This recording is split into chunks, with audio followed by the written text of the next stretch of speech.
Selamat pagi sahabat PBR TLW. Hari ini tanggal 21 Februari 2025. Tema pembelajaran pagi hari ini adalah mujizat memuliakan Tuhan. Kita sudah mendengar dan pembelajaran selama 1-2 minggu berjalan ya tentang mujizat yang memuliakan Tuhan. Di sini mujizat memuliakan Tuhan menekankan bahwa kita harus mengerti setiap mujizat yang terjadi bukan sekedar untuk kepentingan kita, melainkan terutama untuk menyatakan kemuliaan Tuhan. Kita sekarang pada pagi hari kita akan belajar beberapa prinsip utama yang lain dalam pengajaran ini, ya bahwa di mana dikatakan mujizat menyatakan kemuliaan Tuhan. Kita sudah mendengar juga di Yohanes 2 ayat 15, ayat 11, di sanalah mujizat pertama yang Tuhan Yesus buat mengubah air menjadi anggur. Dikatakan di situ bahwa melalui mujizat itu Tuhan menyatakan kemuliaannya dan dikatakan bahwa murid-muridnya percaya kepadanya. Setiap mujizat yang dilakukan Tuhan selalu bertujuan agar orang melihat kehadirannya, kuasanya, serta bertumbuh di dalam iman. Dan kita harus menyadari juga, dan waktu Tuhan Yesus melakukan mujizat tersebut, Tuhan melakukan tidak serta-merta karena ada tuntutan, keinginan, desakan orang-orang. Bahkan di saat dikatakan situ bahwa waktu ibunya, yaitu ibu jasmaninya itu Maria, mengatakan mereka kekurangan anggur. Tuhan Yesus tidak langsung, oh ya gampang-gampang, tidak. Melainkan Tuhan Yesus bilang, waktuku belum tiba. Selalu mujizat disertakan, diikuti dengan waktunya Tuhan. Firman Tuhan katakan, waktu Tuhan menyatakan sesuatu untuk datang kemuliaan, Tuhan buat indah pada waktunya. Kita harus menyadari bahwa dalam hal ini kita harus tahu bahwa mujizat selalu berhubungan dengan kemuliaan Tuhan, waktunya Tuhan. Dan kita harus mau bekerja sama dengan apa yang terjadi dalam kehidupan kita, tidak bisa memaksakan, menuntut, walaupun Tuhan sanggup melakukan hal itu.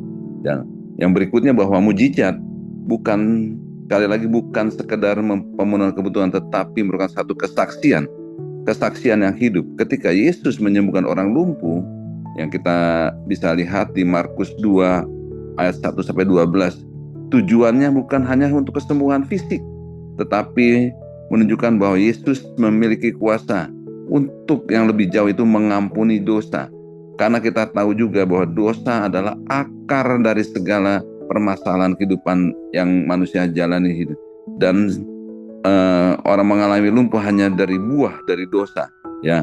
Jadi kita harus melihat bagaimana Yesus selalu bekerja menyelesaikan akar permasalahan. Kita melihat apa yang nampak di luar, di permukaan, dan melalui kesaksian yang terjadi, melalui kesaksian dari mujizat, seringkali membawa orang untuk datang percaya kepada Tuhan. Kesaksian yang dan mujizat yang mereka lihat nampak membuat orang satu magnet yang kuat, membawa mereka datang kepada Tuhan untuk mengalami suatu perjumpaan dan mengalami mujizat yang sama bisa diterima. Kita bisa lihat dari kebangkitan Lazarus dalam Yohanes 11 ayat 40-42. Di situ dikatakan bahwa di ayat yang ke-11 juga dikatakan bahwa penyakit itu tidak akan membawa, Tuhan Yesus mengatakan penyakit itu tidak akan membawa kematian, tetapi akan menyatakan kemuliaan Allah. Sebab oleh penyakit itu anak Allah akan dimuliakan. Kita juga bisa baca di perikop di ayat yang ayat ke-32 dikatakan, pada waktu setibanya Maria di tempat Yesus berada dan melihat dia, tersungkurlah Maria di depan kaki Tuhan dan berkata kepadanya, Tuhan, sekiranya engkau ada di sini, saudaraku pasti tidak mati. Dan melihat kondisi itu, kita bersyukur ya. Tuhan Yesus melihat keadaan Maria, bukan udah dia, jangan baper atau jangan melo apa segala macam. Enggak. Tuhan Yesus katakan di situ, maka masgurlah hatinya. Dia sangat terharu dan berkata, di mana dia? Di mana Lazarus kamu baringkan? Jawab mereka, marilah kita dan lihatlah. Maka menangislah Tuhan Yesus. Jadi kita melihat Allah bisa merasakan keadaan kondisi kita. Dalam keadaan sedih, Tuhan Yesus merasakan sedih. Pada waktu kita ada susah, dia merasakan satu kesusahan di hati kita. Itulah Allah yang kita punyai, kita harus banggakan. Nah, makanya pada waktu Tuhan Yesus datang ke kubur, ada gua di situ, Tuhan Yesus berkata, angkat batu itu.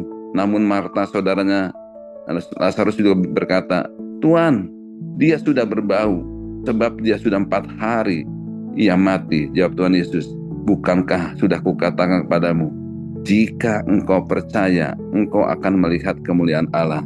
Maka mereka mengangkat batu itu, lalu Yesus menengadah ke atas dan berkata, Bapa, aku ucap syukur kepadamu karena engkau telah mendengarkan aku. Jadi dalam hal ini Tuhan Yesus selalu untuk melakukan sesuatu yang luar biasa, yang supranatural. Dia tidak menunjukkan pada kita harus belajar apa yang Tuhan Yesus lakukan terkoneksi dengan sumbernya, yaitu Bapa di surga. Kita akan melihat bagaimana cara kerjanya, tidak serta-merta menuruti apa keinginan kita, ego kita, tapi selalu terkonek pada sumber kehidupan kita, sumber mujizat itu Bapa. Dan di situ dikatakan, aku tahu, bilang, waktu kita terkoneksi, Tuhan Yesus bilang, aku tahu bahwa engkau selalu mendengarkan aku, karena orang-orang banyak berdiri di sini mendengar aku mengatakan supaya mereka percaya bahwa engkaulah yang mengutus aku. Tuhan Yesus selalu mengatakan bahwa di sini dikatakan bahwa Bapa selalu mendengarkan apa yang Tuhan Yesus sampaikan, yang Tuhan Yesus perkatakan dan Tuhan Yesus minta. Nah, pada waktu kita menyadari identitas kita yang baru, Yesus sekarang tinggal di dalam kita. Kita melakukan segala sesuatu, hal-hal yang apapun yang supranatural, itu bukan karena kita, tapi karena siapa yang ada di dalam diri kita itu. Itulah yang menentukan kehidupan kita. Nah, saya ingat juga satu kesaksian di mana guru besar kami di Haris, yaitu Pastor Andrew Womeka itu, bahwa anaknya satu kali anaknya meninggal karena satu kecelakaan, dan saya membaca kisah itu di bukunya. Anaknya sudah ditaruh di lemari pendingin, di lemari es selama 5-6 jam, karena Pastor Andrew ada di negara bagian yang lain dan pelayanan, dan waktu mendengar anaknya mengalami suatu kecelakaan, ya, dan dia menunggu kedatangan Pastor Andrew untuk kembali ke tempat kejadian tersebut. Dan saya membaca bahwa mujizat itu terjadi, anaknya dibangkitkan kembali dan hidup sampai sekarang. Itu tidak terjadi secara tiba-tiba. Pastor Andrew mengatakan bahwa dia jauh-jauh hari, berapa tahun sebelumnya, dia sudah mengandung firman terlebih dahulu. Ya, ada passion yang Tuhan taruh di hatinya, ada kerinduan untuk bisa membangkitkan orang mati, dan banyak orang-orang dibangkitkan dan mengalami mujizat, orang mati dibangkitkan. Dan sampai hal itu merupakan bukan sesuatu yang diusahakan, melainkan sesuatu kejadian bagi setiap kita orang percaya. Nah, sampai pada waktu Pastor Andrew mengalami satu keadaan yang tidak baik, ya, dia sendiri melihat dan bagaimana anaknya dikeluarkan dari lemari es itu, dan dia mengeluarkan firman Tuhan apa yang ada di dalam dirinya selama ini, dan anak itu bangkit. Nah, demikian juga teman-teman dikasih Tuhan, bahwa kita harus mengerti mujizat bukan sekedar pemenuhan kebutuhan, tetapi bagaimana firman itu bekerja dalam kehidupan kita orang percaya. Perlu benih yang ditanamkan dalam kehidupan kita jauh-jauh hari. Oleh karena itu, dengan BBL pagi hari ini kita bisa belajar untuk setiap saat menanam benih firman Tuhan, dan benih itu akan keluar dan muncul pada saat kita membutuhkannya. Berikutnya, mujizat mengarahkan fokus kita kepada Tuhan, bukan kepada manusia. Kita sudah mendengar juga di Kisah Rasul 3 ayat 6-8, di mana Petrus dan Yohanes menyembuhkan orang lumpuh di Gerbang Indah. Namun mereka tidak mengambil kemuliaan bagi diri mereka, melainkan menegaskan bahwa kesembuhan itu terjadi di dalam nama Tuhan Yesus. Jadi setiap mujizat seharusnya membawa pujian kepada Tuhan, bukan kepada pelayanan atau orang-orang yang dipakai Tuhan. Nah, mujizat ini terjadi, kita harus mengerti, kita mundur sedikit bagaimana pada waktu Petrus melihat Tuhan Yesus berjalan di atas air, dan Petrus berkata kepada Tuhan Yesus, Tuhan, jika itu engkau, suruh aku datang ke sana. Nah, Petrus bilang, mendengar Tuhan Yesus, datanglah. Dan pada waktu Petrus fokus untuk berjalan mendekat kepada Tuhan, dia bisa belajar berjalan di atas air. Tapi pada waktu dia fokusnya berubah, melihat ke kiri ke kanan, melihat gelombang air, lalu tenggelamlah. Nah, dari sini kita bisa melihat bahwa selama Petrus fokus pada Tuhan Yesus, dia bisa melakukan hal-hal yang apa yang Tuhan Yesus lakukan. Tapi pada waktu Petrus berubah fokusnya ke hal-hal yang sekitarnya akan menenggelamkan kehidupan dia.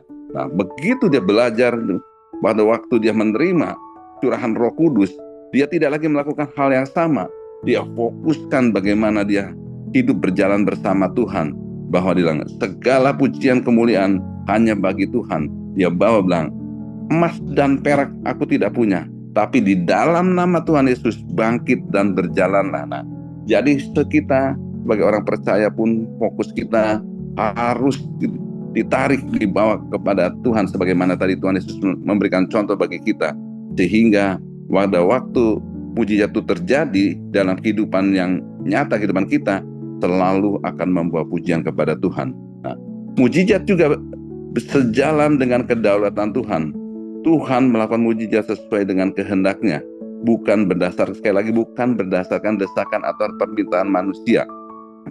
Banyak kali orang berdoa tidak langsung menerima mujizat seperti yang diharapkan, tetapi Tuhan tetap bekerja melalui cara-caranya yang Tuhan tahu bahwa Dia selalu ingin memberi yang terbaik untuk kita. 2 Korintus 12 ayat 9 dikatakan, di situ dikatakan, cukuplah kasih karuniaku bagimu, justru dalam kelemahanlah kuasaku menjadi sempurna. Sebab itu terlebih suka, Paulus berkata, aku bermegah dalam kelemahanku. Supaya apa? Supaya kuasa Kristus turun menaungi aku. Kita harus mengerti juga, waktu kita berdoa dan kita belum menerima sesuai apa yang kita doakan, kita harus ingat juga, iblis juga selalu berusaha untuk menghalangi setiap doa kita. Nah, karena iblis juga tahu Allah selalu ingin memberi yang terbaik bagi kita, ya. Dan kita harus tahu di 2 Tawarik 16 ayat 9 dikatakan bahwa mata Tuhan menjelajah ke seluruh bumi, mencari orang untuk memberkati.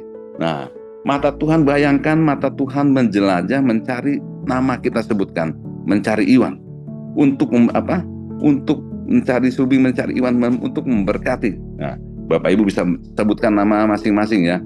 Jadi kita di sini menyadari bukan Allah tidak memberi atau tidak menjawab doa-doa kita, melainkan seringkali kitalah yang gagal menerimanya, atau kita salah fokus, salah merespon apa yang harus kita hadapi setiap tantangan kehidupan itu. Yang terakhir ya, mujizat juga mendorong hidup yang memuliakan Tuhan. Orang-orang yang mengalami mujizat seharusnya hidup dalam ketaatan dan kesaksian bagi Tuhan. Kita bisa lihat yang terakhir itu di Lukas 17 ayat 11-19. Hanya 1 dari 10 orang kusta yang kembali bersyukur kepada Yesus. Mujizat bukan hanya untuk kepuasan sesaat, tetapi untuk mengubah hidup agar semakin memuliakan Tuhan. Nah, kita harus mengerti dan terus dalam tuntunan Tuhan, karena waktu kita mau taat akan firman Tuhan, hal-hal yang buruk bisa diselesaikan, bisa kita hadapi, dan kita menghadapi permasalahan dan bisa berkata, persoalan yang kita hadapi adalah persoalan yang biasa-biasa saja, tidak pernah melampaui atau melewati kemampuan kita, kekuatan kita. Tapi setiap ketidaktaatan selalu akan mendatangkan konsekuensi dalam kehidupan kita. Oleh karena itu di Yosua 1 ayat 7 dan 7b dikatakan, janganlah engkau menyimpang ke kanan atau ke kiri. Supaya apa? Supaya engkau beruntung kemanapun engkau pergi. Jadi mujizat yang benar selalu mengarahkan kepada Tuhan, akan memperkuat iman kita, membawa kemuliaan bagi Tuhan, dan bukan hanya sebagai tanda keajaiban, tetapi kita akan berbicara tentang siapa Tuhan yang kita percaya itu, dan respon kita menentukan apa yang kita akan dapat, dan iman kita membawa kehidupan untuk memuliakan Tuhan. Demikian penyampaian firman Tuhan 15 menit. Tuhan Yesus memberkati.